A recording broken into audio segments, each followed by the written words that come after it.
Bonjour à tous, je suis Sigrid et je vous souhaite la bienvenue sur ma chaîne YouTube. Meilleurs vœux à vous tous et que cette année 2018 soit propice pour vous, qu'elle soit pleine de joie, de sourire et d'abondance, sans oublier bien entendu une excellente santé. Merci à vous qui revenez sur cette chaîne et bienvenue donc aux nouveaux qui me découvrent. J'espère que cette année a commencé au mieux pour vous et que vous avez pris le temps d'en profiter et de vous ressourcer. Et nous allons donc voir ici avec le taroscope l'impulsion ici avec laquelle vous commencez donc cette année. Et donc ça va plus particulièrement couvrir ici la période donc qui reste du mois de janvier plus le mois de février. On va donc commencer avec un tirage fait avec le tarot de Marseille et vous voyez ici donc le tirage qui est déjà face à vous. Et cette vidéo est donc destinée aux natifs du signe du lion bien entendu, mais c'est également valable pour ceux qui sont ascendant lion ou encore ceux qui ont la lune dans ce signe dans leur thème astrologique de naissance. Gardez à l'esprit qu'il s'agit d'un tirage d'ordre global à titre général et il se peut effectivement qu'il y ait des éléments qui soient totalement en résonance avec votre vécu et d'autres moins. Prenez donc ce qui fait sens pour vous, le reste concernant peut-être d'autres natifs du signe ayant besoin de recevoir ce message. Voici donc votre tirage avec les trois cartes principales qui sont donc le mât, la tempérance et la lune, et les autres cartes apportant ici un complément d'information.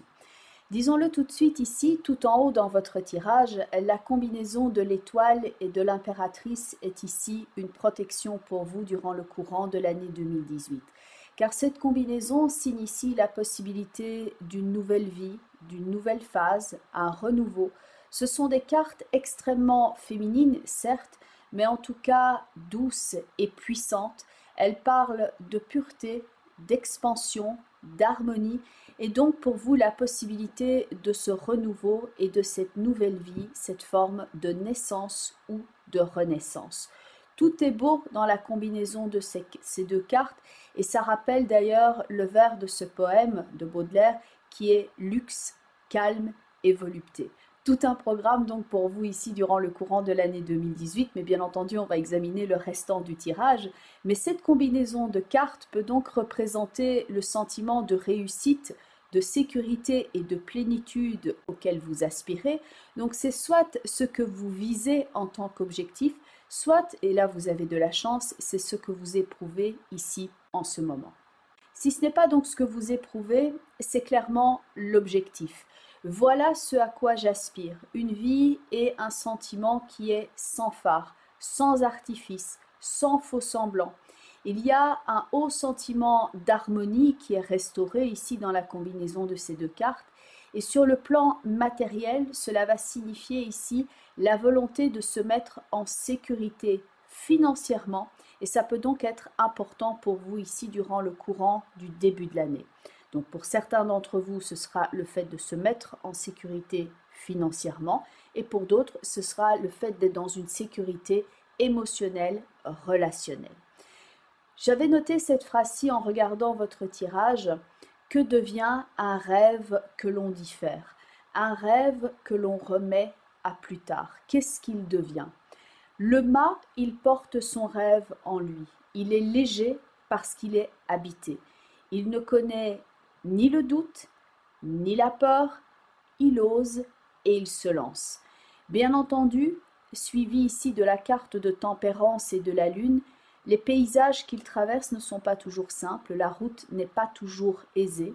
Donc pour certains, ici, ça va dénoter le travail que vous avez effectué jusqu'ici. Et pour d'autres, ça va être ici le début d'année, le paysage que vous allez traverser maintenant avec cette mise au point et cette recherche. Car le mât est léger, certes, mais c'est aussi dans certains cas, pour certains d'entre vous, le fait de vous sentir quelque peu dépossédé de quelque chose et que l'on doit continuer la course, la route, avec le strict nécessaire.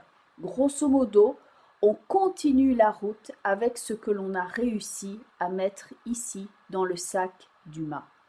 Et avec Tempérance et la Lune, qui sont deux cartes de recherche de stabilité ici, et il y a ce paysage mystérieux dans la Lune, donc la recherche de stabilité et d'équilibre est déterminante et importante ici. Il s'agira vraiment d'avoir la vision la plus claire possible, à l'image de la clarté qu'on peut donc voir dans l'étoile et dans la carte de l'impératrice. C'est quand même un peu plus trouble et c'est quand même à filtrer ici dans la carte de la lune qui est accompagnée donc de tempérance. Le fait de construire votre stabilité matérielle ou émotionnelle va être ici prépondérant. Car le mât pourrait ici arriver à se poser la question, mais comment en suis-je arrivé là? Comment est-ce que je vais m'extirper de ce que je suis en train de traverser là à l'instant présent et de fait d'accéder à ce terrain qui est là tout en haut, tout en sécurité, en clarté, simplicité et abondance. Il y a là un paysage qui est sans tromperie, sans fausseté et sans concession. Et donc la volonté ici pour vous, c'est de donner naissance à ce renouveau, à cette nouvelle étape dans votre vie. Et c'est vrai que ça n'a pas nécessairement été facile, d'ailleurs ces derniers temps pour vous. Il y a l'idée que vous êtes passé au travers de quelque chose ou que vous êtes en train de passer au travers de quelque chose. C'est donc important, surtout si c'est une période un petit peu plus compliquée pour vous, de conserver ici cette vision en tête, car cette vision peut ici faire office de balise, de boussole si vous préférez, un petit peu comme un espoir que l'on porte en soi, comme la visualisation créatrice. Ici, vous pouvez ainsi mettre de la distance avec quelque chose, ou vous avez mis de la distance avec quelque chose, on prend ces distances, on prend la route, et le mât qui est ici avec la lune, ces deux cartes-là peuvent indiquer une grande traversée, un long chemin à parcourir ou un long chemin parcouru. Ça peut jouer au propre comme au figuré.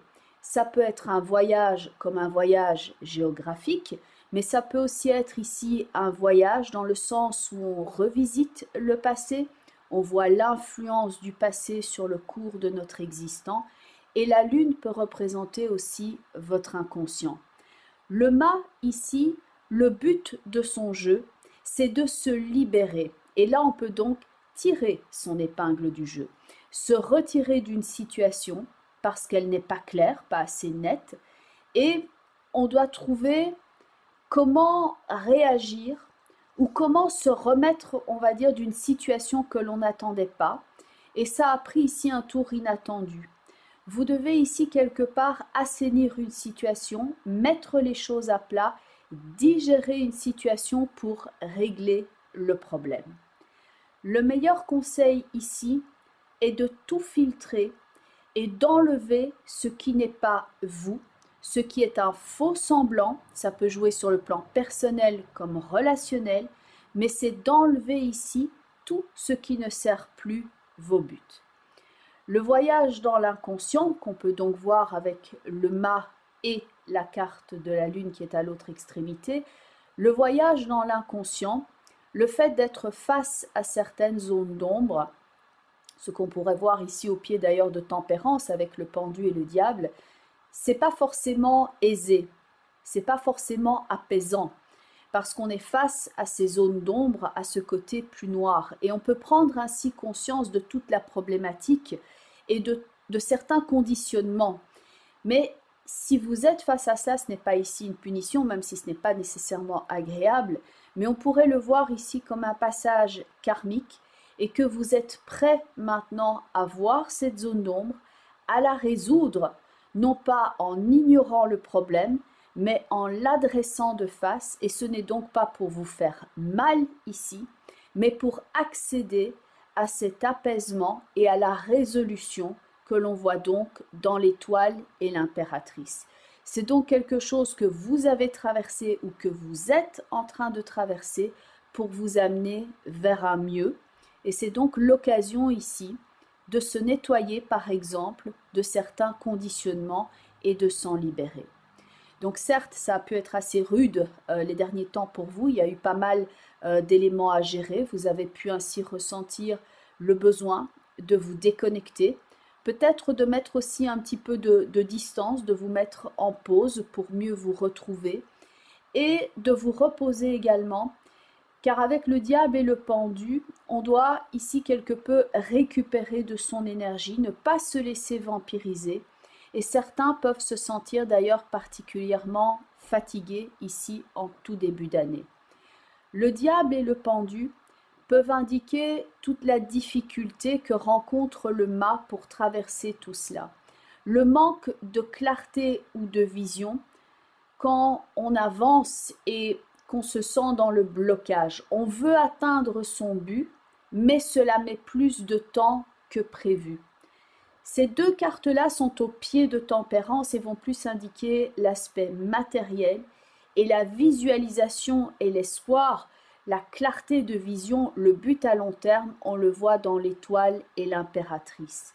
Parce qu'ici, il s'agit quelque part de prendre de la hauteur, d'élever le regard à l'image du mât, de ne pas être inconscient par rapport à certaines problématiques, mais donc de viser le long terme, même si vous pouvez avoir l'impression, ici, au fur et à mesure que vous avancez, que l'horizon, quelquefois, par rapport à votre but, semble reculer.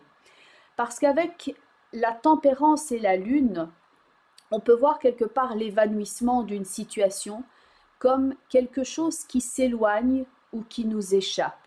Et que chaque fois que l'on avance vers son but, l'horizon, lui, semble reculer. Vous avez pu tout simplement ressentir cette énergie-là comme une fatigue saisonnière, parce que c'est vrai que nous sommes dans la période, en tout cas dans l'hémisphère nord ici, dans la période hivernale, donc c'est vrai que le côté clarté n'est pas présent pour l'instant. Le côté clarté, on l'a dans l'impératrice et l'étoile, mais donc c'est quelque chose au moment du printemps qui peut s'amenuiser ici, et que c'est somme toute une fatigue saisonnière que l'on peut voir ici dans Tempérance et la lune. Donc c'est pas forcément dramatique, bien entendu, ça peut être simplement une fatigue sans plus, mais pour d'autres, ça va vraiment représenter ici le fait de se dégager d'une situation qui est trouble, qui est problématique, et vous avez donc là l'occasion d'assainir la situation. Car la présence de Tempérance est une lame qui va parler d'assainir les situations, de filtrer, de guérir. Et donc c'est une lame qui est curative. Et c'est vrai que là, Tempérance avec le diable et le pendu, on peut voir que vous avez le sentiment que vous devez quelque part vous refaire, par exemple, dans le sens de se refaire une santé, se refaire financièrement, on doit se remettre de quelque chose. Donc évidemment, ça peut être frustrant ici pour vous dans un premier temps, mais l'étoile et l'impératrice, c'est vraiment le signe qu'il y a quelque chose de mieux pour vous et que vous pouvez donc être dans cette étape karmique ici, que en tant qu'être humain, vous pouvez ressentir cela comme étant frustrant, mais que votre âme, votre être, votre esprit, c'est qu'il faut passer au travers de cela pour atteindre un mieux. Ce n'est donc pas pour rien que vous traversez tout cela. Et le regard du mât se dirige ici vers cette combinaison que vous avez donc ici dans l'étoile et l'impératrice. Dans l'ermite et le mât, ça va représenter ici le bilan par lequel vous êtes passé. On clôture une phase, on est conscient de quelque chose, ou on a appris quelque chose qui change le parcours, qui change le cours des événements et donc qui va déterminer la suite. Dans le triangle central, on voit beaucoup de choses à gérer, peut-être ménager la chèvre et le chou, de tenir les tenants et les aboutissants, de faire attention notamment à vos réserves, que celles-ci soient énergétiques ou financières. Mais il peut y avoir ce sentiment qui est « je ne peux plus continuer comme cela, sinon je vais m'épuiser, sinon je vais craquer comme un élastique ». Et donc certains vont donc maintenant se retrouver face au stade où vous examinez les différentes options qui sont face à vous et vous devez maintenant choisir pour la suite. Quelles sont mes options? Voilà qui pourrait donc être la question d'actualité. Et donc pour voir sur ce que vous deviez en fait avoir vraiment à l'œil pour vous concentrer en début d'année, j'ai pris une carte du tarot de Marseille de Émilie Porte. Donc c'est un tarot de Marseille. Et je l'ai accompagné d'une carte d'un autre jeu qui s'appelle le tarot psychique de John Holland. Ce qui est assez interpellant, c'est que la carte du tarot, c'est la carte du diable, et que la carte complémentaire, c'est la carte ici de la tromperie et de l'envie. Bon, c'est vrai que c'est une combinaison assez particulière, c'est pas spécialement celle qu'on a envie de voir tous les jours. Donc, disons-le tout de suite que, bien évidemment, ça ne signifie pas qu'il y a forcément tromperie dans votre couple. Ça va signifier ici, c'est plutôt maintenant bas les masques. On va être conscient de ce qui nous retient, de ce qui fait que l'on se sent prisonnier. C'est d'enlever ce qui est l'intrus, ce qui est l'adversaire, ce qui n'est pas vous en réalité, ce qui ne sert plus vos buts. On doit trouver ici comment réagir ou comment se remettre d'une situation que l'on n'attendait pas et qui a donc pris un tour inattendu. Assainir la situation et se dégager. Dans la carte de l'étoile et l'impératrice, vous aviez la fécondité, l'expansion, la sécurité, la mise en place d'un environnement sain et accueillant. Et si ça, c'est l'idée vraiment du plaisir simple, pour que cela prenne place, il faut se dégager ici de certaines choses qui sont donc représentées par le diable et cette autre carte qui vous empêche quelquefois d'accéder à cela. C'est donc en résolvant cette problématique et aussi en acceptant de vous montrer tel que vous êtes, sans masque, et d'accepter d'être, qu'à ce moment-là, vous pourrez avoir. Ce n'est pas d'abord avoir pour être, mais c'est être pour ensuite avoir. Il s'agit ainsi pour certains d'entre vous de voir les choses honnêtement, de faire face à leur part d'ombre pour évoluer, ce n'est pas une punition. C'est aussi pour certains d'entre vous, malheureusement, de faire face à ce que l'on vous cache ou à la face plus sombre d'une personne. Et ainsi, en résolvant la problématique relationnelle que vous avez avec cette personne, vous pourrez ensuite, comme l'indique la combinaison là tout en haut de votre tirage, être touché au plus profond de votre être. Parce que cette combinaison-là est dans la gratitude, l'abondance, la fertilité, l'expansion, la vérité et la clarté.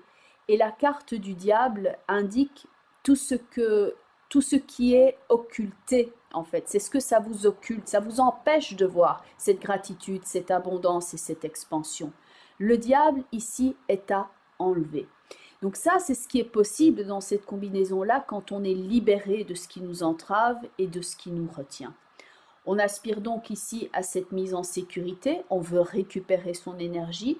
Donc pour certains d'entre vous, prenez vraiment ici le temps de prendre soin de vous reposer, parce que certains d'entre vous ont le sommeil agité, troublé, il peut y avoir un manque de repos. Et du coup, quand vous allez retrouver votre énergie, vous allez vous retrouver vous aussi.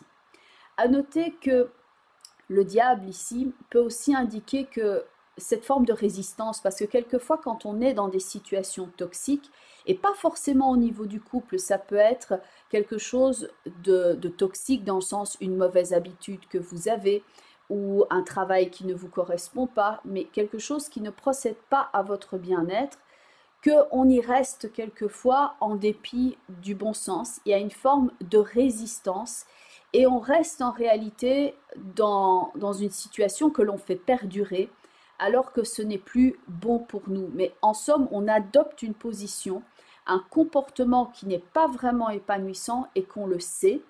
Et donc là, c'est le moment maintenant de changer. Donc ces deux cartes-là, le diable et la tromperie, même si c'est vrai que visuellement on peut dire « Ouh là là, voilà ce sur quoi je dois donc concentrer mon attention ici en début d'année, mon Dieu, quel programme !» Mais là, c'est vraiment bas les masques, et c'est vrai que c'est pas toujours facile de faire face à sa part d'ombre. Ça peut par contre être, quand c'est résolu, c'est vraiment un grand plaisir, parce qu'à ce moment-là, on accède à autre chose de beaucoup plus précieux. Mais donc, on fait face ici à sa part d'ombre, où on conscientise qu'on est dans une forme de conditionnement quelque part, et que là, c'est l'occasion ici de s'accepter tel que l'on est, et de voir aussi quelquefois la part d'ombre qu'il y a dans la personnalité de quelqu'un. Mais tout ce qui n'est pas vous, tout ce qui n'est pas vrai, peut ou doit maintenant être enlevé. En tant que conseil aussi, et là, ça ne va pas concerner tout le monde, mais si vous êtes dans un travail particulièrement créatif, artistique, ces deux cartes-là, dans le diable et la tromperie, vont parler quelque part du fait de faire preuve de charisme. Il y a quelque chose ici qui est de l'ordre de la mise en scène, donc du charisme, du pouvoir d'attraction et le côté entre guillemets vendeur aussi. Donc ça c'est particulièrement si vous êtes dans un travail à connotation donc artistique ou créatrice, il y a un sens de la mise en scène quelque part qui est là et d'oser se mettre en avant. J'ai donc pris une carte complémentaire parce que c'est vrai que la carte de la tromperie, je me suis dit, bon, on va quand même regarder un petit peu plus loin parce que c'est vrai que c'est une combinaison assez particulière. Et donc, dans certains cas, je me suis permis de prendre une carte en plus pour voir le complément d'information. Et cette carte, c'est donc celle-ci, c'est la carte de la sagesse. Et donc, il y a ce dicton qui dit « Et les plus grands sages, ce sont ceux qui justement ont fait des erreurs, mais qui ont appris de leurs erreurs. » Et que donc les plus sages d'entre nous sont, somme toute, quelquefois ceux qui ont commis le plus d'erreurs. La carte de la sagesse va donc ici vous demander bien entendu de faire preuve de sagesse, d'étudier la situation, d'être entre guillemets comme un fin renard. Et d'ailleurs en parlant d'animaux, ce que je trouve particulièrement intéressant dans cette carte-là, c'est qu'il y a un visage de lion qui apparaît et que c'est bien entendu votre signe. Donc c'est vraiment ici pour vous rappeler de faire ce qui est juste pour vous, d'épouser ce qui est fort en vous, de le nourrir, de le fortifier et de l'honorer et de montrer ici votre vrai visage et non pas le masque. Et enfin, donc au niveau des 3 cartes, au niveau des portes de l'intuition, donc la première est la carte ici de la méditation.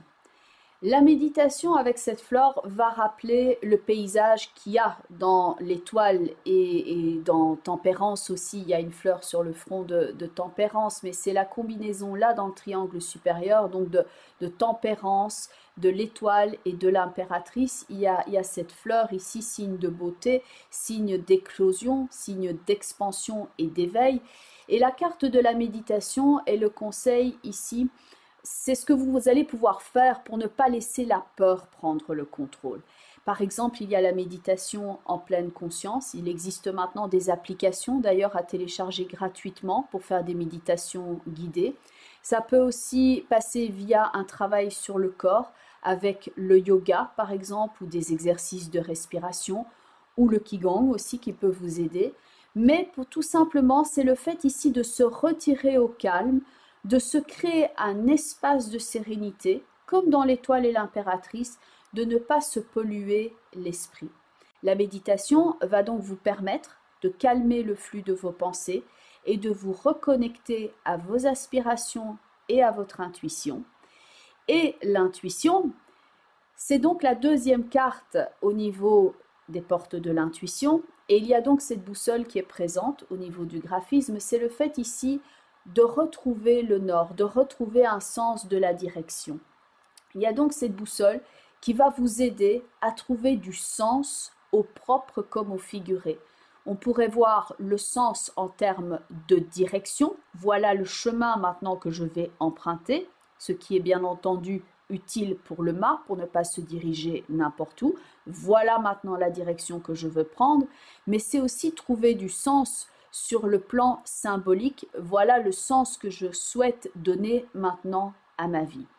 Donc voilà tout le questionnement du mât ici. Dans quelle direction est-ce que je vais? Quel est le sens que je souhaite maintenant donner à ma vie? Qu'est-ce que je suis prêt maintenant à assumer et à changer que pour aller vers mon bonheur? Et le mât est bien entendu très important dans votre tirage. Il est ici en quête de sens. La boussole qui est présente ici sur cette carte donne donc une direction pour vous aider à traverser ce moment. Il y a cette idée de traverser grâce à l'intuition et d'écouter ici votre petite voix intérieure. La troisième carte, c'est la carte de la transmutation avec ce personnage qui traverse donc le désert. Il y a donc cette idée de traverser, de passer au travers de quelque chose. Et la transmutation, cette carte indique donc qu'on doit quitter ou qu'on a quitté une situation difficilement, que ce n'était pas le plus simple effectivement, mais que maintenant est venu le moment de laisser l'ombre derrière soi. Évidemment, ça peut aussi parler du fait ici que pour vous, vous êtes on ne peut plus content de laisser 2017 derrière vous pour maintenant aller vers 2018 parce que l'année précédente n'a pas spécialement été des plus faciles. Ça parle ici de la séparation de quelque chose, d'une façon d'être, ce qui n'est pas forcément dramatique, hein. Quand on se sépare de quelque chose, on peut se séparer de quelque chose de toxique. Donc ça parle de la séparation de quelque chose, d'une façon d'être, d'une façon de vivre. On laisse ici le chagrin derrière soi parce qu'on a assez attendu et que maintenant on n'attend plus, on y va. Mais il peut y avoir quelquefois une forme de résistance quand on se sépare de quelque chose et qu'on n'est pas encore tout à fait le nouveau soi, mais qu'on est encore quelque part rattaché à son passé. Donc vous êtes dans une phase ici comme un sas, dans une transition entre l'ancien vous et le nouveau vous. Et ça peut être plus ou moins difficile selon le type de natif de Lion que vous êtes. C'est vrai que sur le plan humain, vous pouvez le ressentir comme étant quelquefois un petit peu plus rude, mais que votre âme ici souhaite vous faire évoluer et avancer, tel le personnage qui se dirige ici vers la lumière. La lumière qui va ici symboliser le renouveau, la nouvelle aube qui va symboliser 2018 également, c'est la réalisation quelque part de votre espoir, la résolution ici de votre problématique, c'est donc le renouveau et la renaissance. Ce personnage avance et il ne se laisse plus influencer ici par ses peurs et il ne se laisse plus manipuler par ses peurs parce qu'il laisse tout ça derrière lui et que maintenant, comme l'indique le texte de cette carte, maintenant est venu le moment de compter sur votre guérisseur intérieur. Et vous avez donc la lame curative de tempérance qui est au centre du tirage. Bien entendu, on reste ici quand même dans le cadre d'un tirage global à titre général. Donc moi, je précise toujours qu'il faut quelque part transposer ce tirage par rapport à ce que vous êtes en train de vivre à l'instant présent et que le degré d'intensité par rapport aux événements décrits peut évoluer en fonction des différents types de natifs du lion et bien entendu qui existent. Ça reste un tirage global, mais ce que vous pouvez faire pour avoir un complément d'information, c'est regarder la vidéo qui correspond à votre signe ascendant, ainsi que la vidéo qui correspond au positionnement en signe de la Lune dans votre thème astrologique de naissance. Comme ça, vous aurez le panorama le plus complet par rapport à ce que vous êtes en train de vivre à l'instant présent, toujours dans le cadre de ces vidéos, de ce taroscope. Par contre, si vous souhaitez me consulter dans le cadre d'une consultation privée, afin que ce soit votre questionnement, votre vie qui fasse l'objet d'un tirage, à ce moment-là, vous pouvez me contacter. Donc j'ai un site web www.sigrid-de-kerak.com et donc il y a une page contact sur le site avec un formulaire que vous pouvez remplir pour rentrer directement en contact avec moi. Les informations sont en bas dans la partie info de la vidéo ainsi qu'en toute fin de vidéo pour ceux et celles qui souhaiteraient donc me contacter. Je vous remercie en tout cas pour votre support à cette chaîne, pour votre écoute, pour vos partages également et vos retours. Je vous souhaite une belle traversée, un beau début d'année 2018 ici, que vos projets soient propices, que tout cela soit rempli de joie, de sourire et aussi une excellente santé. Et je vous embrasse et je vous dis à très bientôt. Bye bye les lions et prenez bien soin de vous.